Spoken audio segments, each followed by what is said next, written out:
하나님 아버지 감사합니다. 우리를 지으시고 또 현재 우리를 다스리시고 또 보호하시고 인도하시며 장차 부활의 몸을 주시며 하나님의 영광을 저희 가운데 주실 것을 다시 한번 믿고 감사합니다. 이 시간도 기록된 하나님 말씀을 통해서 성령님의 가르쳐 주심을 통해서 하나님께 대한 우리의 지식이 더 새로워지고 견고해지고 하나님께 대한 우리의 사랑과 헌신과 충성이 더 견고해지는 시간이 되게 해 주옵소서. 예수님 이름으로 기도하옵나이다. 아멘. 오늘 성경 말씀에 의하면 하나님의 의, 우리 죄를 용서받고 또 의인이라는 신분을 얻어서 이제 하나님과의 관계를 맺고 하나님이 주시는 모든 복을 받을 수 있게 된 것은 예수를 믿음으로 말미암아 된 것이다, 이렇게 말합니다. 우리의 믿음의 대상은 예수님이고 그 예수님에 대해서 믿는 자에게 이런 구원의 복을 준다. 그래서 우리 예수 믿는 사람들의 신앙생활의 기초는 예수님 그리고 예수님에 대한 믿음, 이 두 가지가 우리의 신앙생활에 아주 중요한 기초가 되겠죠. 그런데 오늘 본문에서는 예수님을 믿음이라고 해서 믿음의 이 대상 자체를 예수님으로 이제 좁혀서 말하고 있지만은 우리가 믿는 것은 예수님만 믿는 것은 아니고 지금 핵심을 말하는 것이고, 오늘도 예배 시간에 사도신경에서 고백했듯이 이 믿음이라는 말이 대단히 좀 중요하죠. 우리의 삶은 믿음에서 시작해서 믿음으로 지금 살고 있고, 우리의 인생의 마지막 순간에도 믿음으로 인생을 마감해야 될 사람들이죠. 그러니까 우리 기독교인에 있어서 믿음은 굉장히 중요한, 어찌 보면 거의 내가 가지고 있는 가장 중요한 보물 중에 하나가 믿음이라고 해도 과언이 아니겠죠. 근데 뭘 믿는가? 예수님을 믿는다 그랬는데 이제 좀 넓히면 그 사도 신경에서는 뭘 믿는다고 고백했죠? 창조주 하나님 아버지도 내가 믿습니다. 또 우리 주 예수 그리스도도 믿습니다. 성령님도 믿습니다. 또 교회가 아주 보편적이고 거룩하다는 사실도 믿습니다. 또 우리 죄가 용서받고 나중에 부활하고 영생 얻을 것도 믿습니다. 그러니까 믿음의 내용이 좀 더 이렇게 더 많이 나와 있죠. 그래서 이제 우리가 기독교인으로서 정말 이 땅에서 제대로 살아가려고 하면 우리 믿음의 이 대상에 대해서 확실히 알아야 되는 거죠. 그러니까 가장 그냥 단순하게 요점으로 말하면 예수님을 잘 알아야 된다는 뜻이고, 좀 더 넓게 말하면 예수님을 믿음으로 구원받는 것과 연관된 이 모든 아버지 하나님과 예수님과 성령님과 교회와 구원과 종말과 이런 것들에 대해서 충분히 알아야 생활이 되는 거예요. 기독교인으로서의 이 땅에서 그 표현을 정상적인 생활이라고 말하건 건강한 생활이라고 말하건 풍성한 생활이라고 말하건 간에 적어도 예수 믿는 사람으로서의 생활을 하려면 이와 같은 가장 기초적인 믿음에 대해서 아주 확실히 알아야 돼요. 그러니까 이제 우리가 왜 기독교인다운 이런 삶과 건강한 삶, 풍성한 삶이 안 나오는가 하니까 우리가 믿어야 될 이 대상에 대해서 너무 좀 어떤 면에서는 확실치 않게 흐리멍텅하게 믿으니까 이것이 내 삶 속에 잘 적용이 안 되는 것이에요. 비유를 하나 들자면 예수님께서 어느 날 한 소경을 이제 고쳐주실 때 소경에게 먼저 그렇게 침 발라가지고 보이느냐 이렇게 물어보니까 보인다 그랬어요. 근데 뭘 보느냐 물어보니까 나무 같은 게 걸어간다고 이렇게 말했어요. 그저 안 보이는 건 아닌데 제대로 보는 것도 아니에요. 그래서 예수님이 한 번 더 안수해 주자 그 소경이 밝히 보고 정상적인 생활을 할 수가 있었다.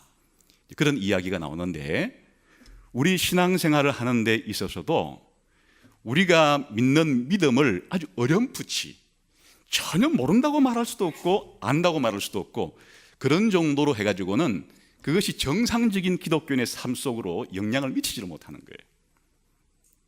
그래서 이제 우리가 교회에 처음 나온 순간부터 많은 내용들을 듣고 배우긴 했는데, 그것이 어렴풋하게 그렇게 아는데 우리의 오늘날 신앙이 제대로 성숙하지 못하는 또 한 가지 중요한 이유가 있어요. 그래서 제가 지난 시간에는 로마서라는 성경책 한 권이라도 제대로 알면 좋다 이런 말을 했지 않습니까? 마찬가지 원리로 믿음의 가장 기본적인 대상이 되는 이 사항들을 이제 모아놓은 것이 바로 사도신경이고, 이 사도신경보다 조금 더 모아놓은 것이 신앙 고백서라고 하는 그런 이제 내용이에요.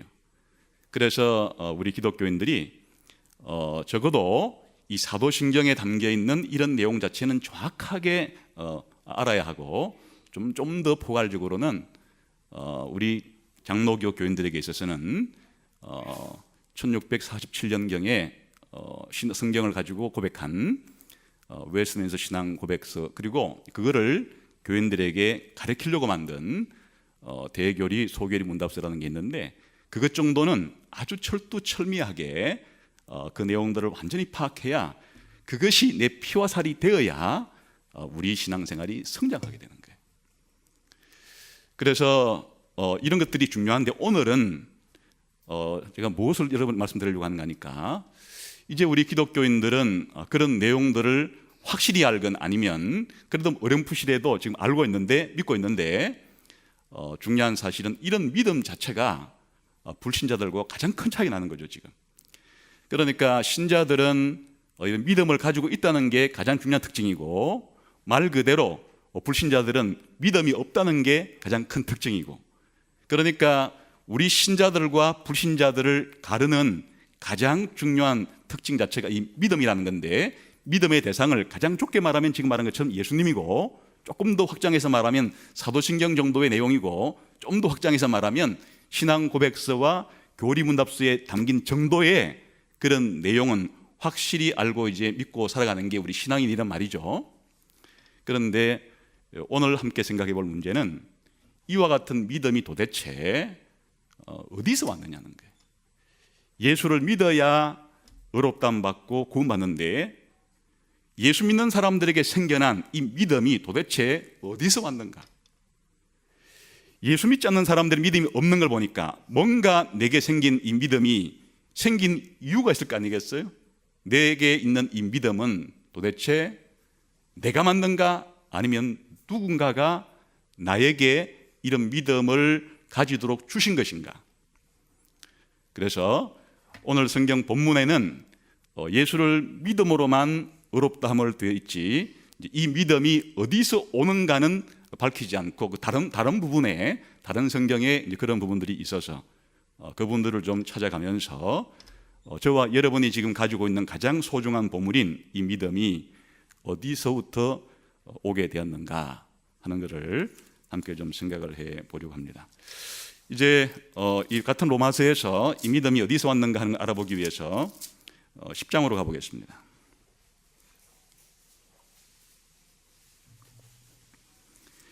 계속해서 같은 이제 믿음으로 의롭다함을 받는다는 주제를 하면서 이런 믿음이 어디서 오는가에 대한 힌트를 주고 있습니다. 한번 처음부터 읽어볼까? 10장 시작. 형제들아, 내 마음에 원하는 바와 하나님께 구하는 바는 이스라엘을 위함이니 곧 그들로 구원을 받게 함이라. 내가 증언하노니 그들이 하나님께 열심히 있으나 올바른 지식을 따른 것이 아니니라. 하나님의 의를 모르고 자기 의를 세우려고 힘써 하나님의 의에 복종하지 아니하였느니라. 지금 계속 주제가 뭔가니까 사도 바울이 살던 당시에 유대인들이 이제 예수님이 오셨음에도 불구하고 사도 바울이 예수님을 이렇게 믿음으로 구원받는다 전함에도 불구하고 왜 믿지 않느냐, 이런 문제에 있어서 하나님이 주시려고 하는 이 의에 대해서 모르고 자기 방식으로 구원을 얻으려고 하니까 구원을 받지 못하는 것이다. 이런 측면에서 지금 설명하고 있죠. 4절 시작. 그리스도는 모든 믿는 자에게 의를 이루기 위하여 율법의 마침이 되십니다. 다시 말하면 예수를 믿어야 된다라는 말하는 내용이 요약되어 있어요. 그리스도께서 율법의 마침이 되었다는 이 사실을 제대로 믿게 되면 우리가 의를 받는다, 이런 이야기고, 또 계속 읽어보시죠. 시작. 모세가 기록하되 율법으로 말미암는 의를 행하는 사람은 그 의로 살리라 하였거니와 믿음으로 말미암는 의는 이같이 말하되 마음에 누가 하늘에 올라가겠느냐 하지 말라니 올라가겠느냐 함은 그리스도를 모셔 내리려는 것이요 혹은 누가 무저갱에 내려가겠느냐 하지 말라 하니 내려가겠느냐 함은 그리스도를 죽은 자 가운데서 모셔 올리려는 것이다. 그러면 무엇을 말하느냐? 말씀이 내게 가까워 내 입에 있으며 내 마음에 있다 하였으니 곧 우리가 전파하는 믿음의 말씀이라.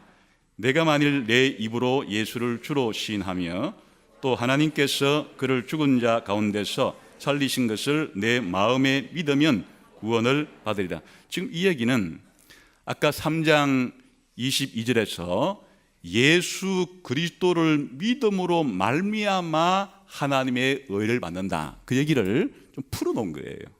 그 이야기를 지금 풀어놓은 거라고. 같은 내용을 이제 해석해 준 거죠. 결론적으로 9절에 다시 한번 읽어볼까요? 시작. 내가 만일 내 입으로 예수를 주로 시인하며 또 하나님께서 그를 죽은 자 가운데서 살리신 것을 내 마음에 믿으면 구원을 받으리라.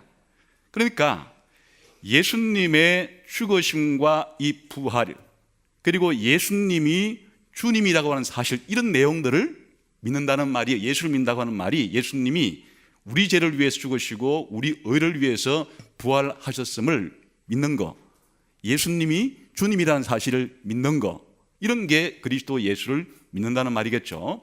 그렇게 믿어야 네가 의롭다함을 받고 구원을 받는다, 이렇게 말하잖아요. 그런데 이걸 어떻게 알 수 있는가? 예수님을 믿어야 의롭다함을 받을 수 있다고 하는 이것을 어떻게 알 수 있단 말인가? 그게 이제 11절부터 시작. 성경에 이르되 누구든지 그를 믿는 자는 부끄러움을 당하지 아니하리라 하니 유대인이나 헬라인이나 차별이 없음이라. 한 분신 주께서 모든 사람의 주가 되사 그를 부르는 모든 사람에게 부요하시도다. 누구든지 주의 이름을 부르는 자는 구원을 받으리라. 이거 어떻게 알 수가 있어요? 어디에 기록되어 있다고요? 성경에. 누구든지 주님의 이름을 부르는 자는 구원을 받을 수가 있을 것이라고 한 이것 자체가 성경에 기록된 바와 같이 성경에, 구약 성경에 지금 기록되어 있단 말이죠. 그러니까 예수를 믿으면 마음으로 믿어 우리가 의에 이르고 입으로 그 믿는다는 말을 고백함으로써, 그렇게 시인함으로써 구원을 받는데, 이거 어떻게 할 수 있는가? 성경에 그렇게 기록됐다는 거예요. 구약 성경에. 그런데 구약 성경만 기록된 게 아니고 이제 14절부터 시작. 그런즉 그들이 믿지 아니하는 일을 어찌 부르리요? 듣지도 못한 일을 어찌 믿으리요? 전파하는 자가 없이 어찌 들으리요? 보내심을 받지 아니했으면 어찌 전파하리요? 기록된 바 아름답도다 좋은 소식을 전하는 자들의 발의함과 같으니라. 그러니까 지금 사도 바울이 하고 있는 얘기는, 지금 사도 바울이 이렇게 복음을 전하는 것이 왜 필요한가 하면 예수를 믿어야 구원을 받는데, 그것이 성경에 기록되어 있는데, 그래서 이 사실을 뭐하는 사람이 없으면 들을 수가 없다고요? 전파하는 사람이 없으면 들을 수가 없으니까 하나님께서 이 말씀을 전파하도록 했다는 것이에요. 전파하는 자가 중요하다는 것이에요. 그래서 근데 계속해서도 봅시다. 16절 시작. 그러나 그들이 다 복음을 순종하지 아니하였도다. 이사야가 이르되 주여 우리가 전한 것을 누가 믿었나이까 하였으며, 그러므로 믿음은 들음에서 나며 들음은 그리스도의 말씀으로 말미암았느니라. 그러니까 우리가 예수를 믿는 믿음은 그냥 생기는 것이 아니고 뭘 들어야 된다? 하나님의 말씀을 들어야 하나님 말씀에 기록된 그 내용을 믿을 수가 있겠죠? 그래, 이 듣는 것이 중요하니까 또 듣게 하려 그러면 누군가 가서 전해야 하고, 그래서 이제 이 성경 말씀과 이 성경 말씀을 전하는 그런 전도자와 선교사가 필요하다, 그런 얘기를 하는데, 중요한 사실은 이렇게 전하기만 하면 다 믿는가? 예수 믿어야 의롭다함을 받는다는 이 사실을 전하기만 하면 다 믿는가? 그렇지 않다는 사실을 이제 이야기하는 거예요. 18절부터 시작. 그러나 내가 말하노니 그들이 듣지 아니하였느냐? 그렇지 아니하니 그 소리가 온 땅에 퍼졌고 그 말씀이 땅끝까지 이르렀도다 했느니라. 그러나 내가 말하노니 이스라엘이 알지 못하였느냐? 먼저 모세가 이르되 내가 백성 아닌 자로서 너희를 시기하게 하며 미련한 백성으로서 너희를 노엽게 하리라 하였고, 이사야는 매우 담대하여 내가 나를 찾지 아니한 자들에게 찾은 바 되고 내게 묻지 아니한 자들에게 나타났노라 말하였고, 이스라엘에 대하여 이르되 순종하지 아니하고 그슬러 말하는 백성에게 내가 종일 내 손을 벌렸노라 하였느니라. 그런데 예수를 믿으면 의롭게 된다고 하는, 예수 믿으면 구원받는다고 하는 이 사실을 전했는데 두 가지의 반응이 생긴 거예요.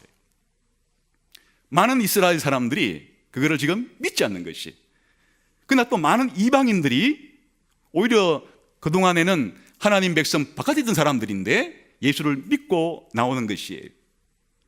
그러니까 예수를 믿으려면 말씀을 들어야 되는데 이 말씀을 전한다고 해서 아무나 믿는 것은 아니라는 사실을 지금 말하고, 그래서 유대인들은 예수를 믿지 않았기 때문에 지금 구원받지 못하고 많은 이방인들은 예수를 믿었기 때문에 구원받는다고 하는, 지금 이 내용 전체는 예수를 믿어야 구원받는다는 사실과 그러기 위해서는 말씀을 전해야 되는 것의 필요성과 그렇다고 해서 다 듣는다고 해서 믿는 것은 아니라는 사실을 지금 계속해서 말하고 있는, 그런, 여기 여전히 문제가 생기는 거예요. 왜 이 성경 속에 기록된 예수님을 믿으면 구원받는다는 이 사실을 전했는데 왜 어떤 사람은 그러면 믿지 않고 어떤 사람은 믿는 이런 일이 생기는가? 이제 우리가 지금 궁금해하는 그런 문제에 대해서 어떻게 사도 바울은 답변하는가? 우선 믿지 못하는 사람들은 그러면 왜 이것을 믿지 못하는가에 대한 이유를 좀 찾아보면 좋겠죠. 왜 믿지 못하는가? 우리 한번 11장 8절에 한번 가보겠습니다.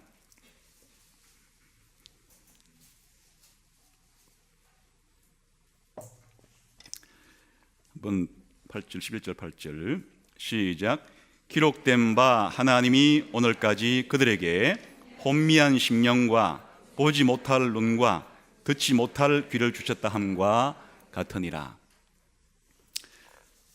이 이야기는 무슨 말인가 하니까, 지금 이스라엘 사람들이 믿지 못하고 분명히 말씀을 가지고 있고 또 들었음에도 불구하고 왜 그렇게 하지 못하는가 하니까, 비유로 말하면 눈이 보이질 않고 귀가 들리질 않고 마음이 완악한 상태에 있기 때문에, 그래서 성경 말씀을 전해주고 성경 말씀 속에 있는 예수님을 전해주어도 이렇게 보지 못할 눈, 듣지 못할 귀, 깨닫지 못할 이런 마음을 가지고 있기 때문에 그렇다, 이렇게 하는 거예요. 이것의 배경은 성경 전체에서 살펴보아야 되는데, 원래 하나님께서 인간을 만들 때부터 인간을 그렇게 만들지 않았다고 성경은 이야기해요. 그런데 죄 때문에, 죄가 인간에게 영향을 미쳤는데, 죄가 영향을 미쳐서 우리 인간의 지성에 문제가 생겼어요. 하나님을 알아야 될 기관인 이 지성이 하나님을 알지 못하게끔 된 것을 비유하자 그러면, 마치 감각기관으로 말할 때 눈이 안 보이는 것 같고 귀가 안 들리는 것 같은 이런 상태가 된 거예요. 그뿐 아니라 우리 인간의 감정과 의지는 우리가 아는 지식에 대해서 깊이 자극을 받고 깊이 공감을 하고 느끼고, 그리고 자기가 느낀 알게 된 이 지식을 행동으로 밖으로 표현하는데, 이런 것들을 이제 하는 것들을 마음이라고 그래요. 이게 또 죄 때문에 부패하고 타락해서 완악하게 됐다는 말이에요. 제대로 하나님 말씀을 들어도 느낄 수 없고, 하나님 말씀을 들어도 순종할 수 없는, 그러니까 이 죄가 우리 인간에게 미친 영향이 우리의 지성, 감정, 의지, 이거를 완전히 왜곡시키고 타락시키고 부패시켜서 우리의 지성으로는 제대로 깨닫지 못하게 만들고, 우리의 감정으로는 제대로 느끼지 못하게 만들고, 우리의 의지로는 제대로 순종하지 못하게 된 이 상태를 가리켜 이렇게 보지 못할 눈과 듣지 못할 귀와 그렇게 완악한 마음이라고 그렇게 성경은 표현하고 있는 것이에요. 그러니까 지금 죄를 용서받지 못한 상태에 있는 이 세상에 있는 모든 사람들은 동서고금을 막론하고 이런 상태에 있는 거예요. 태어나면서부터 하나님이 하나님을 알만한 지식을 줬음에도 불구하고 이 죄가 이렇게 우리의 하나님에 대한 알 수 있는 지정의에 대한 모든 것들을 이렇게 부패시키고 왜곡시켰기 때문에, 그래서 성경을, 이게 하나님 말씀이라는 것을 자기가 믿지 않고 성경 속에 예수 믿으면 구원받는다고 하는 이 진리를, 또 다른 진리를 믿지 않고 이렇게 믿지 않게 되는 이유가 바로 그들의 마음 속에 이런 일이 지금 벌어지고 있기 때문에 이거를 믿지 못하고 있는 거예요. 이거를 다른 각도에서 말하면 이거는 우리 인간 차원에서 말하는 것이고, 여기에 다른 것이 하나 개입될 수가 있는데, 그것은 바로 성경에서 사단이 불신자들의 마음을 어둡게 만들어 가지고 그렇게 예수님의 믿으면 구원받는다고 하는 이 진리를 알지 못하게 만든다. 이렇게 이 결과를 사단의 영향력으로 설명하기도 해요. 설명이야 어느 각도에서 하든 우리가 죄를 지어서 우리 인간 속에서부터 이 우리 인간 자체가 이렇게 부패해가지고 지성, 감정, 의지가 전부 다 일그러지고 왜곡되어지고 제대로 작동하지 못하게 되었다고 하는 말이나, 외부에서 사단이 예수 믿지 않는 사람들의 마음을 어둡게 만들어서, 쉽게 말하면 눈을 가리워서, 귀를 가리워서, 마음을 완악하게 해서, 그래서 예수님을 믿어야 구원받는다는 진리를 제대로 알지 못한다. 이렇게 두 가지 차원에서 설명을 하는 것이에요.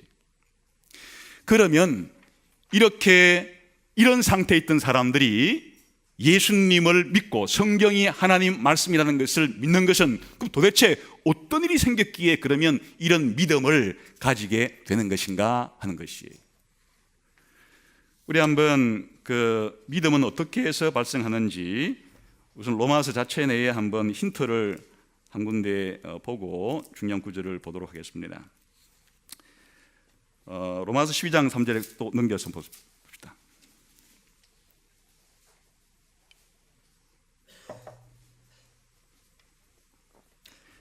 (12장 3절) 시작. 내게 주신 은혜로 말미암아 너희 각 사람에게 말하노니 마땅히 생각할 그 이상의 생각을 품지 말고 오직 하나님께서 각 사람에게 나누어 주신 믿음의 분량대로 지혜롭게 생각하라. 예수 믿는 각 사람들에게 모두 다 믿음의 분량이 있다는 거예요. 이 각 사람이 생긴 이 믿음들이 누가 주신 거라고요? 하나님이 줬다는 거예요. 여기에서는 예수 믿는 믿음 자체 이후에 그 한 사람이 가지고 있는 믿음의 약간 좀 강한 믿음, 작은 믿음 같은 걸 포함하는 더 넓은 의미지만 원리는 같아요. 이 예수 믿는 사람 속에 생긴 믿음 자체가 어떻게 생겨나게 됐다고? 누가 줬다고요? 하나님이 예수 믿는 사람에게 그 믿음을 줘가지고 우리 가운데 믿음이 생겼다는 말이. 더 분명한 것을 한번 찾아봅시다. 우리 한번 에베소 2장 8절 9절, 이제 다른 성경으로 넘어가겠습니다. 사도 바울이 쓴 다른 성경으로 한번 넘어가 보겠습니다. 2장 8절 우리 한번 읽어봅시다. 시작.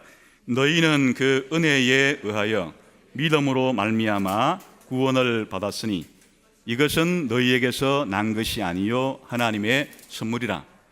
우리가 믿음으로 구원을 받았는데 이 믿음으로 구원받는다는 이 믿음 자체도 어떻게 받은 거라고요? 은혜로, 하나님의 선물로 받은 것이다. 그래서 우리 예수 믿는 사람들에게 생긴 이 믿음은 하나님이 주신 것이고 은혜로 이것을 우리 가운데 주셨기 때문에 우리가 믿는다는 사실을 알 수가 있죠. 이 사실을 예수님께서 잘 말씀하셨어요. 제자들에게 너희들은 나를 누구라 하느냐 이렇게 물어봤을 때 베드로가 당신은 그리스도시고 살아계신 하나님의 아들입니다. 이게 최초의 기독교인으로서 사도들을 대표해서 신앙을 고백했을 때 예수님이 뭐라고 말했는가 하니까 이건 누가 줬다고요? 베드로야, 하나님께서 너에게 알게 해주신 것이로구나, 주신 것이로구나. 그러니까 베드로가 예수님을 그리스도라고 믿고 하나님의 아들이라고 믿은 이 믿음이 어디서 왔는가 하니까 예수님은 베드로야, 네가 복을 받았구나. 하늘에 계신 아버지가 너에게 지금 나를 믿는 이 믿음을 주셨구나. 그러니까 베드로가 우리 신앙의 조상으로서, 우리 신약 시대 신앙인의 최초의 조상으로서 예수님을 믿게 된 이 믿음이, 예수님 말씀하시기를 어디서 베드로의 믿음이 왔다고요? 하늘에 있는 아버지가 베드로 너에게 이 믿음을 주었구나. 그래, 우리가 이제 기본적으로 알게 된 사실은 무엇인가 하면, 불신자들은 왜 예수님을 믿으라고 아무리 말해도, 성경이 하나님 말씀이라고 아무리 말해줘도 왜 그들은 믿지 않고 받아들이지 않는가? 그 이유는 인간의 죄 때문에 그들의 마음이 단단해지고 굳어졌기 때문. 쉽게 말하면 영적인 눈도 안 보이고 영적인 귀도 안 보이고 마음도 도무지 그를 느끼거나 순종할 수 없는 상태인데, 그 근본적인 원인은 사단이라고 하는 존재가 이 불신자들을 또 그렇게 안 보이게끔 계속해서 미혹 가운데, 어둠 가운데 있도록 그렇게 영향을 미치고 있기 때문이다. 반대로 한 사람이 예수님을 믿게 되는 일이 생겨나게 되는 베드로처럼 어떻게 해서 이런 믿음이 생겨나느냐? 하늘에 계신 아버지께서 그 신자된 사람에게 믿음을 줘야, 선물로 줘야 우리가 그것을 받아서 믿음이 생기게 되는 것이다. 그런데 이제 더 중요한 사실은 하나님이 우리들에게 이렇게 선물로 주는데 누굴 통해 주시는가 하니까 성령님을 통해서 이 믿음을 선물로 주는 것이지. 우리가 고린도 전서 사도 바울이 쓴 다른 성경을 한번 보겠습니다. 12장 3절에 보겠어요.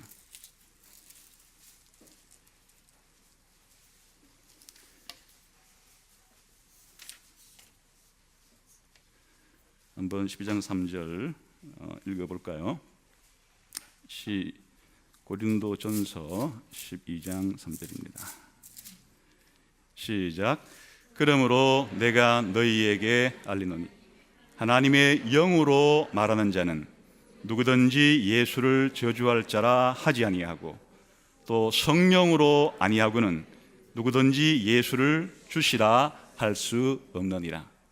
그래서 예수님을 주님이라고 믿는, 예수님이 우리 죄를 위해 죽으시고 우리를 위해서 부활하시고 이 등등의 이런 믿음을 가지려고 하면은 누가 주어야만 이런 믿음이 생기고, 또 이 믿음을 주지 않으면 아무도 가질 수가 없다 그랬죠? 성령님이. 그러니까 성령님께서 우리 신자의 마음속에 믿음을 주시는 거예요. 하나님이 주신다는 것은 좀 더 구체적으로 말하면 성령님이 이 믿음을 주신다는 말이에요. 그래, 믿음은 성령님이 신자에게 예수님을 믿도록 주셔야만 우리 신자에게 생겨나는 것이에요. 예수님께서도 이 사실을 말씀했는데 예수님은 이렇게 말했어요. 누구든지 이 요한을 통해서 예수님을 영접하는 사람, 예수님을 믿는 사람에게 하나님의 자녀가 될 수 있는 권세를 주는데, 이 예수님을 믿음으로 하나님의 자녀가 되는 이것은 어떻게 생기느냐? 사람의 뜻으로 그렇게 이 믿음이 생겨날 수가 없고, 하나님께로서 난 자라야만 예수를 믿는 믿음을 가질 수가 있다. 그런데 예수님은 니고데모에게 이거를 어떻게 설명했는가 하니까, 누구든지 성령님이 아니고는 하나님 나라를 알 수도 하나님 나라를 들어갈 수 없다. 아까 이 말을 다른 말로 바꿔주게 되면, 성령님이 아니고는 예수님을 영접하거나 예수님을 믿어서 하나님의 자녀가 되는 이런 권세를 얻을 수가 없다. 예수님을 믿고 하나님의 자녀가 되는, 다시 말하면 천국에 들어가는 이 일은 오직 성령님으로 거듭나야만 되는 것이다. 같은 말이에요. 사도 바울이 성령님이 아니고는 예수님을 주님이라고 믿을 수 없다고 한 말이나, 성령이 아니고는 우리가 거듭날 수 없다고 하는 말이 지금 같은 말이에요. 중생을 준다는 말이나 믿음을 준다는 말이나 같은 말이에요. 그런데 우리를 거듭나게 하시는 분, 달리 말하면 우리에게 믿음을 주시는 분이 누구시라고요? 성령님이시다. 이렇게 성경은 이야기를 하는 것이에요. 그러면 성령님께서 이렇게 예수님을 주님이라고 이렇게 믿게 만들고, 또 예수님을 믿음으로 영생을 얻고 하나님 나라에 들어가게 하는 일이 이제 성령님이 믿음을 주시는 일인데, 성령님이 우리에게 믿음을 주면은 우리에게 어떤 일이 생기는가? 우리 한번 에베소서로 한번 가보겠습니다. 아니, 고린도전서로 가보겠습니다. 고린도전서 2장 한번 가보겠습니다.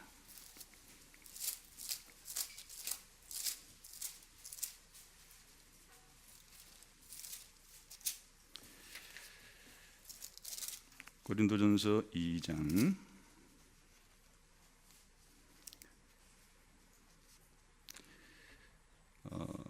4절과 13절만 우선 읽어보겠습니다.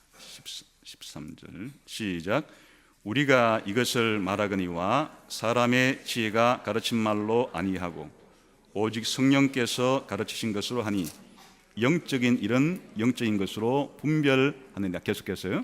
육에 속한 사람은 하나님의 성령의 일을 받지 아니하나니 이는 그것들이 그에게는 어리석게 보이며 또 그는 그것들을 알 수도 없나니 그러한 일은 영적으로 분별하기 때문이라. 이게 무슨 말인지 아시겠죠? 사도 바울이 아무리 복음을 전해도 믿지 않는 사람들이 생기는 것은, 또 아무리 헬라의 철학과 논리를 가지고 이렇게 한다고 한들 이 세상의 그런 논리와 세상의 그런 열정을 가지고 그렇게 복음을 전한다고 한들 믿지 않는 사람들이 생기는 것은, 믿음의 문제는 이 신령한 일은 영적으로만 알 수 있는 일인데 누굴 받아야만? 성령을 받아야만, 성령이 계셔야만 이런 일을 분별할 수가 있다. 그러니까 성령님이 우리에게 믿음을 준다는 얘기는 성경이 하나님의 말씀이라고 하는 이런 분별력, 그리고 예수님이 우리의 주님이고 구세주라고 하는 예수님의 죽음이 내 죄를 위한 죽음이고 나에게 영생을 주시기 위한 이런 예수님의 모든 일들에 대한 이런 분별력이 생기려고 하면은 바로 믿음이 있어야 되는데, 이런 믿음을 준다는 얘기가 거꾸로 말하면 우리에게 뭘 준다는, 이런 분별력을 주어서 이런 것들을 받아들이게 하는 것이다, 그런 말이죠. 좀 더 생생한 표현을 보게 되면 에베소서 1장 18절로 가면 좀 더 생생한 표현을 볼 수가 있어요. 한번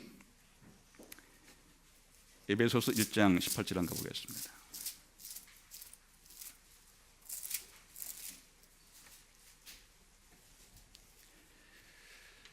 지금 이제 사도 바울이 에베소 교인들을 향해서 기도를 합니다. 기도를 하는데 17절, 18절을 한번 같이 읽어봅시다.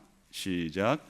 우리 주 예수 그리스도의 하나님 영광의 아버지께서 지혜와 계시의 영을 너희에게 주사 하나님을 알게 하시고 너희 마음의 눈을 밝히사 그의 부르심의 소망이 무엇이며 성도 안에서 그 기업의 영광의 풍성함이 무엇이며. 여기 보니까 아까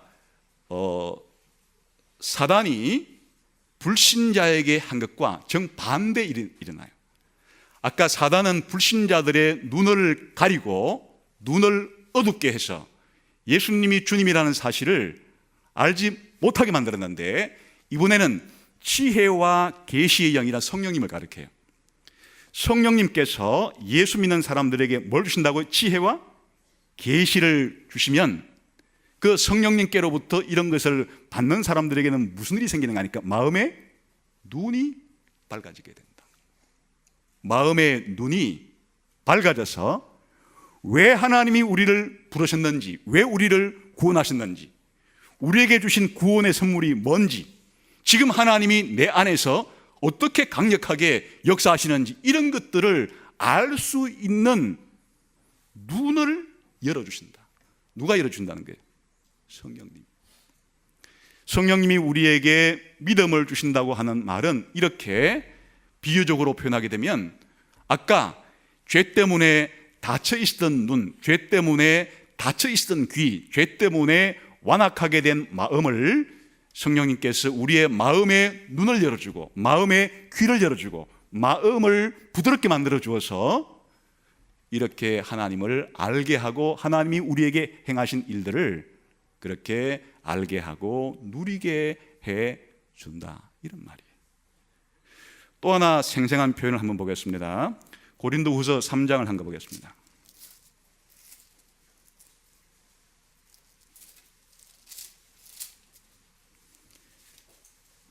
고린도서 3장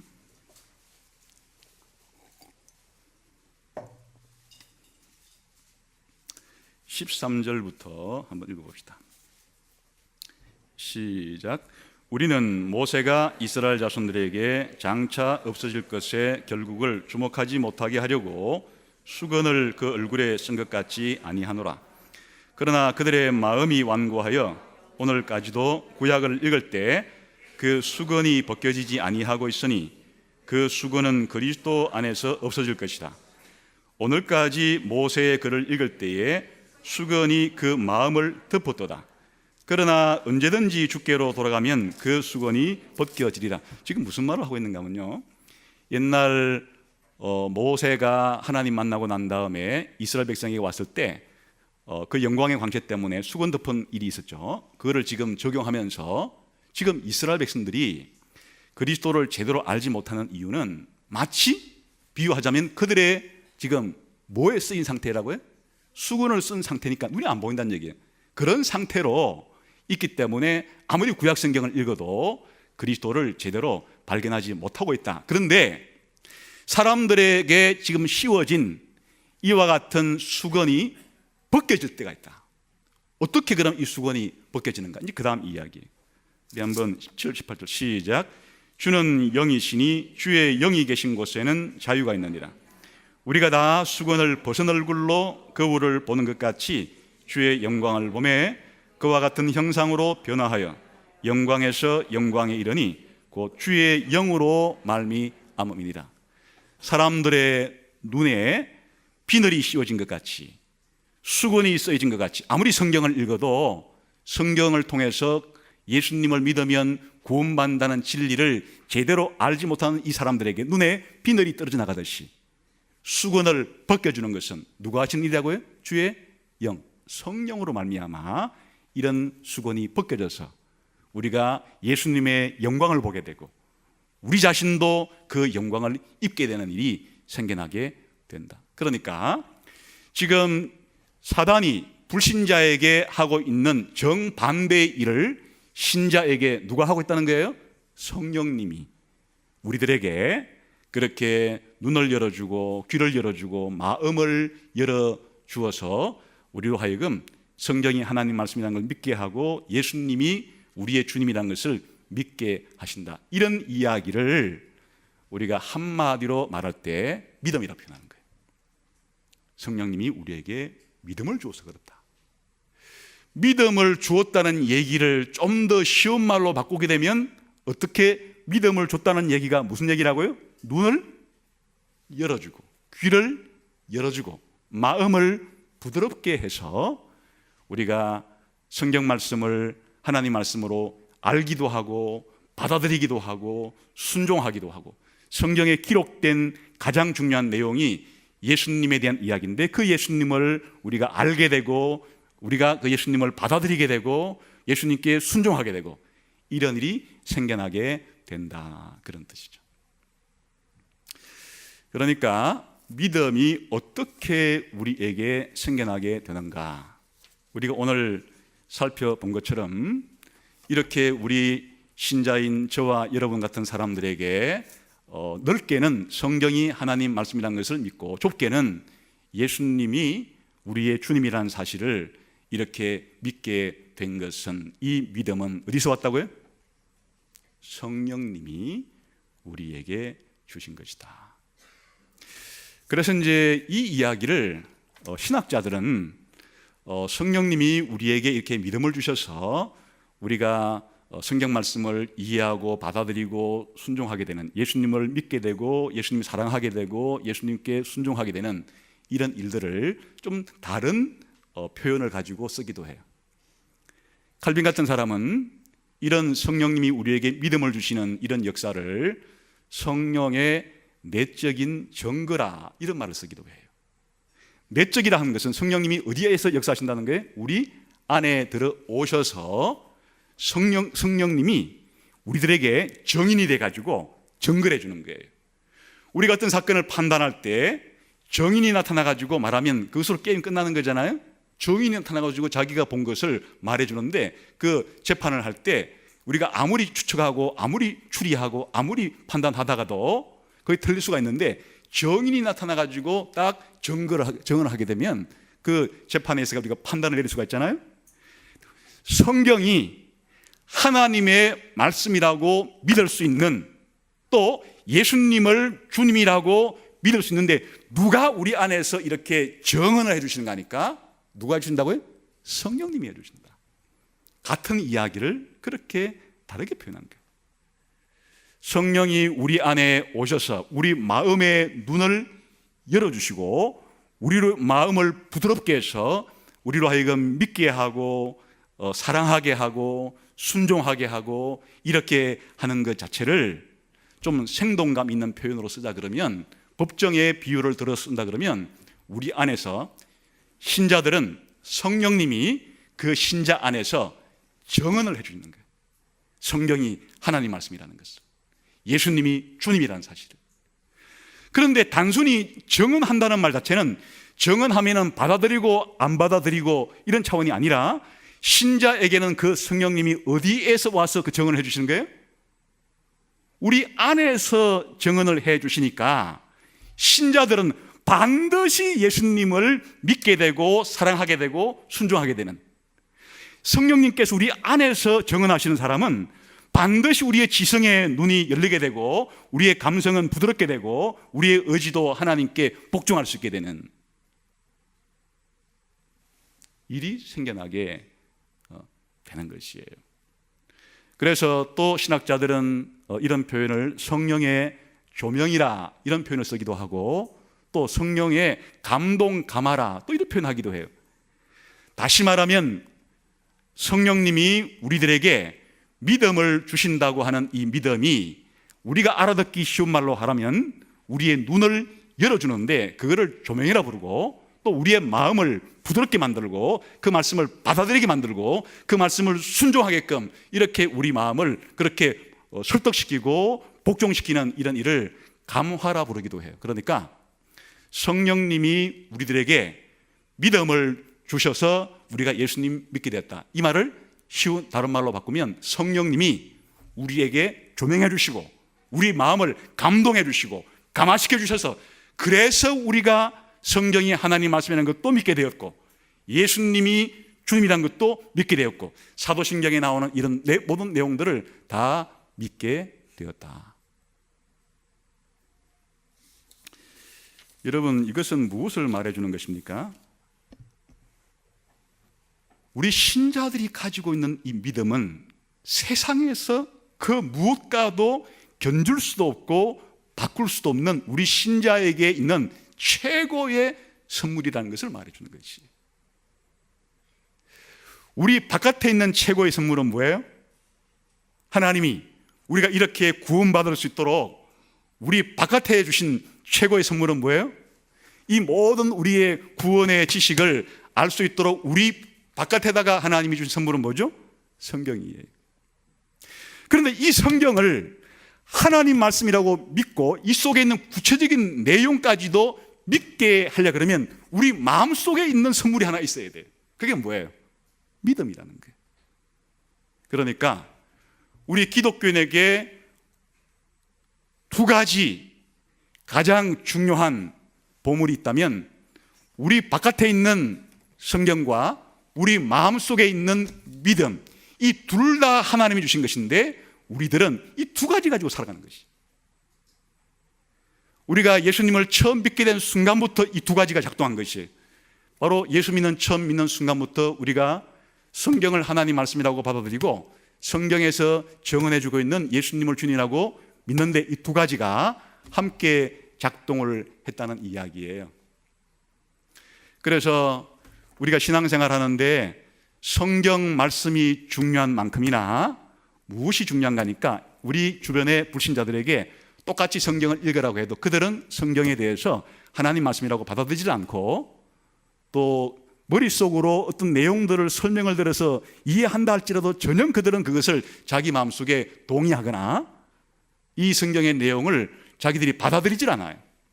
당연히 받아들이질 않으니까 이 말씀대로 실천하고 적용한다는 것은 꿈도 꿀 수 없는 일이죠.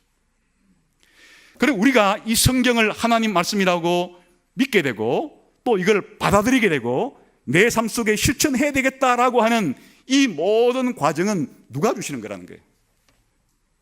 성령님이 주시는 선물인데 그것을 아주 집약적으로 아주 간결하게 말할 때는 믿음을 주신다고 표현하는 것이고 그거를 좀 우리가 알아듣기 쉽게 표현하자 그러면 우리로 하여금 깨닫게 해주시고 감동받게 해주시고 감화시켜 주시고 순종할 마음을 그렇게 주시는 분이 성령님이세요. 오늘 저와 여러분이 오늘 이 자리에 오게 된 것은 우리가 어릴 때 예수 믿는 집안에서 태어났기 때문이 아니에요. 또 누군가 여러분에게 예수 믿자고 그렇게 했기 때문도 아니에요. 또 여러분이 성경을 읽으면서 성경이 정말 하나님 말씀이네 이런 생각을 여러분이 머리가 똑똑하기 때문에 한 것도 아니에요. 또 제가 여러분들에게 설교를 잘 했기 때문도 아니에요. 이런 것들이 다 수단으로서 작용하고 필요하게 작용하기는 했죠. 아까 말한 것처럼 사도 바울이 불신자들이 예수님 믿으려고 하면 뭐 하는 사람이 있어야 된다고요? 전하는 사람이 있어야 하고 그 전하는 성경의 내용과 가르침이 있어야 되지만은 그 가르침을 받는다고 설교를 듣는다고 전도를 한다고 성경을 읽는다고 다 이것이 자기가 깨달아지거나 받아들여지게 되거나 감동을 받아가지고 순종하게 되어지지는 않고 그런 일이 생기려고 하면 누가 역사하셔야 된다는 게 성령님이 역사하셔야 된다 하는 사실이 중요한 거예요. 그러므로 오늘 제가 이렇게 여러분에게 설교하는 것에 가치와 한계가 있어요. 설교하는 것의 가치는 여러분들에게 이런 사실을 알려주는 거예요. 그러나 한계는 여러분들이 이렇게 전달해주는 바로 오늘 제가 전달한 진리들이 많아요. 우리가 예수를 믿어야만 구원받는다는 사실, 이것은 성경 말씀을 통해서 우리가 듣게 된다는 사실. 그런데 어떤 사람들은 이것을 받아들이고 안 받아들이는데 받아들이지 않는 사람들은 죄와 사단의 영향 때문에 그렇다는 사실.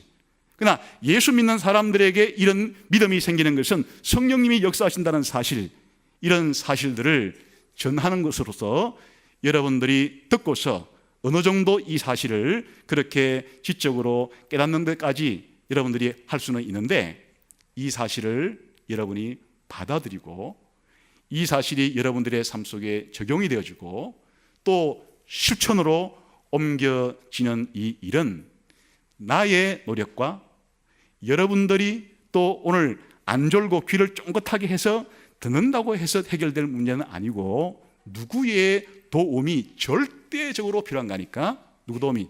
성령님이 듣는 여러분들의 마음속에서 깨닫게 해주시는 조명과 느끼고 감동받고 감화될 수 있는 은혜와 순종할 수 있는 힘을 주시는 그런 은혜를 주셔야 여러분들의 삶 속에 제가 설교한 이 내용이 열매를 맺게 되는 것이죠.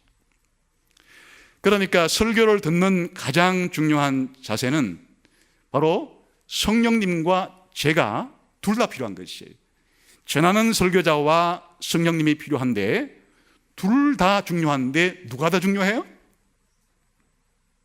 제가 지금 설교하는 이 시간이 더 중요해요? 성령님이 더 중요해요? 둘 다 중요하다 그랬어요. 그런데 결정적으로 여러분들에게 믿게 하는 궁극적인 원인은 누구시세요? 성령님이시나? 그러나 성령님이 그냥 여러분에게 직통으로 말씀하신 아니니까 저는 이것을 수종들어서 성령님이 여러분 속에 역사할 수 있도록 그렇게 말씀을 증거하는 2차적인 보조적인 그런 중요성이 둘 다 없어서는 안 되지만은 여러분들이 하나님의 말씀을 깨닫게 되고 그것이 여러분 속에 감동이 오고 그 말씀대로 살고자 하는 이런 마음이 생겼다면 누구에게 감사해야 될까요? 성령님께. 저한테는 둘 다 감사해야 되는데 감사의 강도와 감사의 질과 감사의 양이 99.9%는 성령님께 다시 하나님께 전적으로 감사하고 한 0.1% 정도는 그래도 전달해 준 사람이 도구로 써 있으니까 감사도 해야 되겠죠. 전도하는 일도 마찬가지. 여러분들이 다른 사람에게 전도할 때도 똑같은 일이 발생하는 거예요. 여러분들이 전도직을 가지고 전도 훈련을 받아가지고 다른 사람에게 정말 땀을 뻘뻘 흘려가면서 또 선물도 사주면서 1년 동안 노력하면서 땀을 들여가지고 그렇게 지냈는데 마침 그 사람이 내가 복음을 전할 때 예수 믿겠다고 나왔어요. 그 사람을 예수 믿게 만든 것은 여러분이 이 성경의 내용을 잘 설명했기 때문이에요? 아니면 성령님이 그에게 오늘 제가 말한 것처럼 믿음을 주신 거기 때문이에요. 성령님이 믿음을 주신 것이니까 그 사람을 구원시키는데 1차적으로 절대적으로 중요한 역할을 하신 분은 성령님이에요. 그러나 전도하는 여러분도 그렇게 성령님께서 쓰시는 통로로 수단으로 썼기 때문에 여러분도 복음 전한 일이 가치가 있는 것이에요. 그런데 거꾸로 복음을 아무리 잘 전한다고 해도 그것 때문에 그 사람이 믿는 것은 아니다. 또 어찌 보면 좀 서툴게 전했더라도 성령님이 역사하면 그렇게 복음을 받아들이는 것도 하는 거지 그냥 전도하는 내용을 잘했기 때문에 그 사람의 변화가 생긴 것은 아니에요. 그 결론 읽어보고 마칩시다. 고린도전서 2장으로 다시 돌아가 보겠습니다.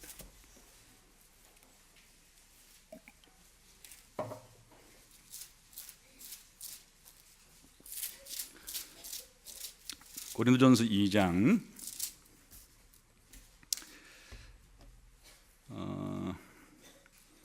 4절과 5절 한번 봅시다. 시작. 내 말과 내 전도함이 설득력 있는 지혜의 말로 하지 아니하고 다만 성령의 나타나심과 능력으로 하여 너희 믿음이 사람의 지혜에 있지 아니하고 다만 하나님의 능력에 있게 하려 하였노라. 이게 오늘 제가 한 설교 내용의 요지가 담겨 있는 내용이라 할 수 있겠죠. 사도 바울이 지금 고린도 교인들에게 믿음이 생기게 하려고 사도 바울이 가서 뭘 전했어요? 복음을 전했어요. 그런데 사도 바울은 굉장히 복음 전할 때 두려움이 있었다 그랬어요. 왜 그런가 하면 사도 바울이 머리가 나빠서도 아니고 말을 못해서도 아니에요. 사도 바울이 논리력을 가지고 헬라의 수사법을 가지고 보통 다른 사람들이 들으면 정말 말 잘한다, 정말 논리가 정연하다 이렇게 할 정도로 그런 걸 가지고 고린도 교인들에게 그렇게 논리를 가지고 수사법을 가지고 그렇게 한다고 해서 그들이 믿음이 생기는 것은 아닌 걸 알기 때문에 그들이 믿음이 생기게 되는 것은 누구 때문이라고요? 성령의 능력과 나타남이라고 했는데, 오늘 제가 한 말로 말하면 성령님이 우리에게 뭘 주셔야?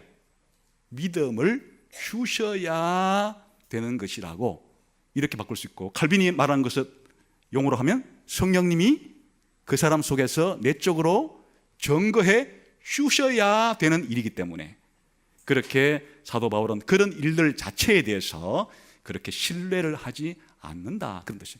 왜 그런가 하니까 5절에 그들이 믿음이 생겼을 때 뭐 때문에 생겼다는 것이 확신이 들어요. 5절 다시 시작.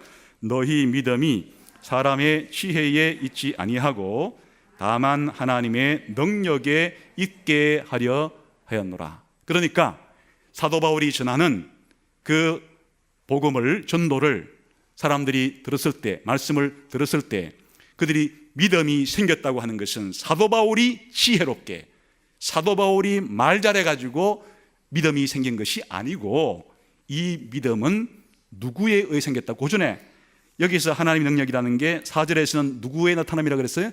성령의 능력과 나타남이라고 했죠. 그러니까 우리 신자들이 우리의 믿음의 만세 반석 같은 튼튼한 믿음이 생기는 이유는 누구 때문이라고요? 성령님이 우리 안에서 역사하시는 그 때문에 그렇다.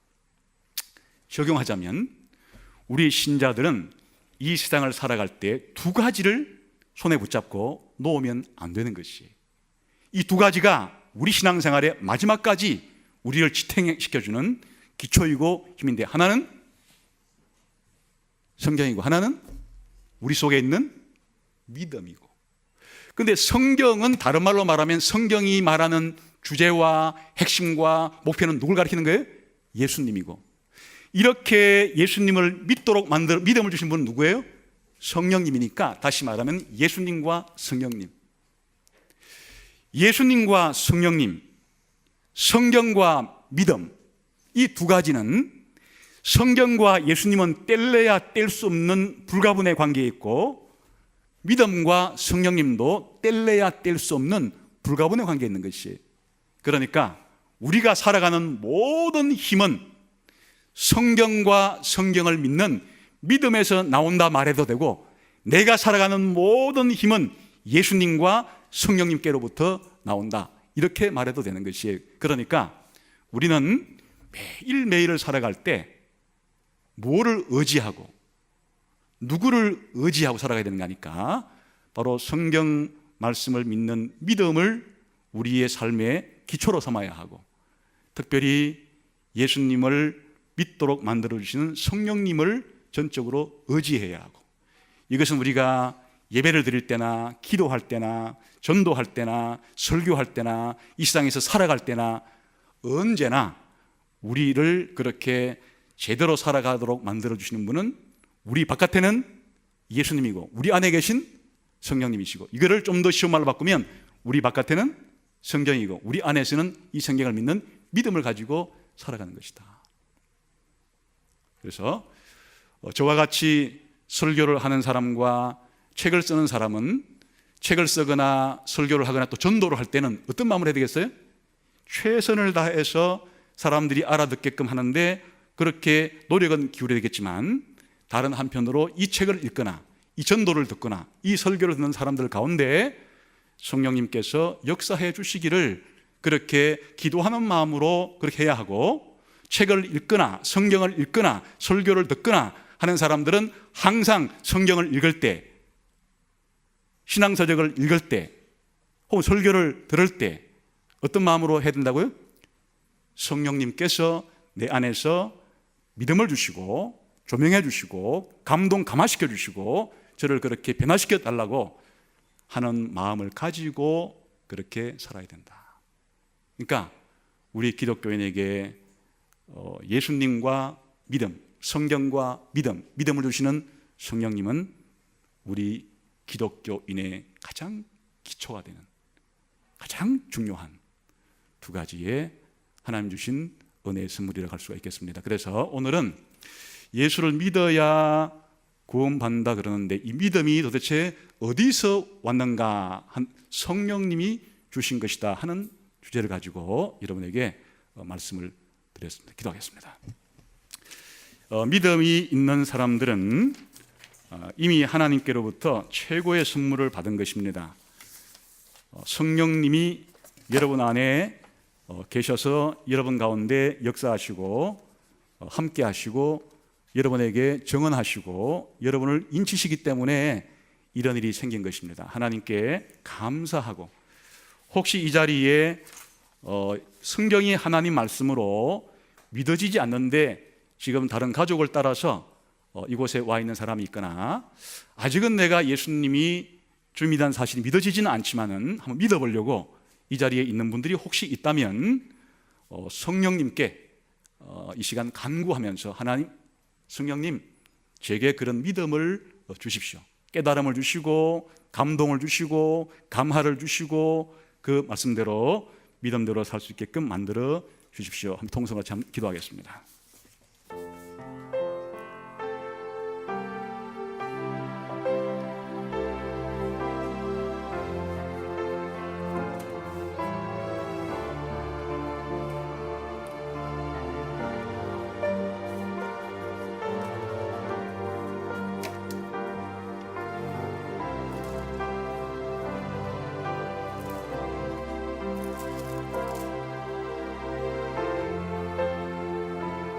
시간도 성령님께서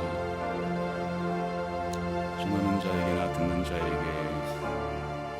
동의 역사하셔서 우리의 믿음이 우리의 경험이나 우리의 논리에 기초하지 않고 참으로 성령께서 주시는 역사 위에 기초할 수 있도록, 성령이 주시는 믿음에 기초할 수 있도록 다시 한번 우리를 견고하게 세워주시기를 원합니다.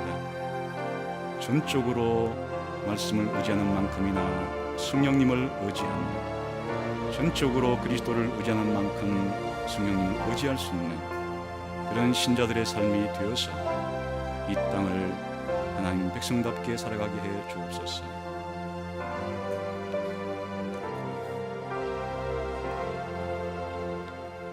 하나님 아버지, 참 감사합니다. 우리에게 구원을 주시려고, 영생을 주시려고 성경을 저희에게 선물로 주시고, 또 저희 마음 가운데 성경을 믿을 수 있는 믿음을 주신 것 감사합니다. 저희를 구원하시고 영생 주시려고 예수님 보내어 주시고 예수님 믿도록 성령님을 우리에게 보내어 주신 것 감사합니다. 한평생 이 땅을 살아갈 때 말씀에 견고한 뿌리를 내리고 말씀을 확실하게 믿는 믿음을 가지고 예수님 가운데 우리의 삶에 뿌리를 내리고 성령님을 전적으로 신뢰하고 의지하면서 그렇게 살아갈 수 있는 저희가 다 되게 해 주옵소서. 예수님 이름으로 기도하옵나이다. 아멘.